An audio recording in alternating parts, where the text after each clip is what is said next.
кешкі 9 бен 11 аралығы адам ағзасынан қажетсіз токсиндер шығарылады. Кешкі сағат 9 кезінде тыныш жату, отыру немесе жұмсақ музыка тыңдау керек.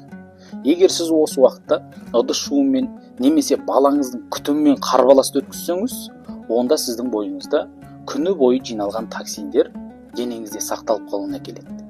Кешкі 11-ден түнгі 1 аралығында бауыр өздігінен токсиндер шығарады. Бірақ дене иесі қатты ұйықтап жатса ғана.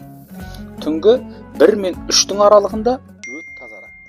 Сондай-ақ тазару процесінде тек терең ұйқыда болсаң ғана жүреді.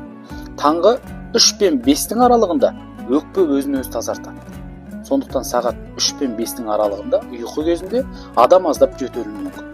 Бұл қалыпты жағдай болғандықтан дәрі ішпеуіңіз керек. Таңғы 5 пен 7-нің аралығында тоқ ішек тазаратын уақыт. Осы уақытта үлкен дәретке шығып, ішті босатқан жөн. 7 мен 9-дың аралығында аш жек қоректік заттарды үнемдейді. Сондықтан оған дейін таңғы ас ішкен дұрыс.